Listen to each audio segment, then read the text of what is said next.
Item ಯಾವುದೇ ಇರಲಿ try ಮಾಡಿ ಆಚಿ ಚಿಕನ್ ಮಸಾಲಾ. ಆಚಿ ಚಿಕನ್ ಮಸಾಲಾ. ಯಡೂರುವಾಡಿ ಸೇತುವೆ ಬಳಿ ಮೊಸಳೆಯೊಂದು ಪ್ರತ್ಯಕ್ಷವಾಗಿದೆ. ಹೀಗಾಗಿ ಗ್ರಾಮಸ್ಥರಲ್ಲಿ ಸಹಜವಾಗಿಯೇ ಆತಂಕ ಮನೆ ಮಾಡಿದೆ. ಬೆಳಗಾವಿ ಜಿಲ್ಲೆಯ ಚಿಕ್ಕೋಡಿ ತಾಲೂಕಿನ ಯಡೂರುವಾಡಿ ಇದು. ನೀವು ಕೂಡ ನೋಡ್ತಾ ಇದ್ದೀರಾ, ಒಂದು ಬೃಹತ್ ಗಾತ್ರದ ಮೊಸಳೆ ಪ್ರತ್ಯಕ್ಷವಾಗಿದೆ. 6 ಅಡಿ ಉದ್ದದ ಮೊಸಳೆಯನ್ನ ಕಂಡು ಗ್ರಾಮಸ್ಥರು ಆತಂಕಗೊಂಡಿದ್ದಾರೆ.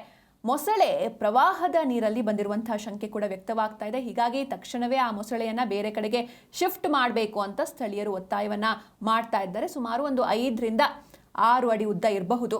ಹೀಗಾಗಿ ಈ ಮೊಸಳೆಯನ್ನ ಕಂಡು ಗ್ರಾಮಸ್ಥರಲ್ಲಿ ಭಯ ಮೂಡಿದೆ. ಮೊಸಳೆ ಪ್ರವಾಹದ ನೀರಲ್ಲಿ ಬಂದಿರುವಂತಹ ಶಂಕೆ ಕೂಡ ವ್ಯಕ್ತವಾಗ್ತಾ ಇದೆ. ಸ್ಥಳೀಯರೊಬ್ಬರ ಮೊಬೈಲ್ನಲ್ಲಿ ದೃಶ್ಯ ಸೆರೆಯಾಗಿದೆ, ಕ್ಯಾಪ್ಚರ್ ಆಗಿದೆ. ಎಲ್ಲ ಕಡೆ ಭಾರಿ ಸಂಚಲನವನ್ನು ಉಂಟು ಮಾಡ್ತಾ ಇದೆ ಈ ಒಂದು ದೃಶ್ಯ. ಅಂದರೆ ಈ ಮಹಾರಾಷ್ಟ್ರ ಪಶ್ಚಿಮ ಘಟ್ಟ ಭಾಗದಲ್ಲಿ ಸಾಕಷ್ಟು ಮಳೆ ಆಗ್ತಾ ಇದೆ. ಹೀಗಾಗಿ ಬೆಳಗಾವಿ ಭಾಗದಲ್ಲಿರುವಂತಹ ನದಿಗಳು ಉಕ್ಕಿ ಹರಿತಾ ಇದೆ. ಈ ಪ್ರವಾಹದ ನೀರಲ್ಲಿ ಮೊಸಳೆ ಬಂದಿರಬಹುದು ಎನ್ನುವಂಥ ಶಂಕೆ ಕೂಡ ವ್ಯಕ್ತವಾಗಿದೆ. ಜನವಸತಿ ಹಾಗೂ ರೈತರ ಗದ್ದೆಗಳಿಗೆ ಮೊಸಳೆ ನುಗ್ಗುವಂಥ ಭೀತಿ ಎದುರಾಗಿದೆ.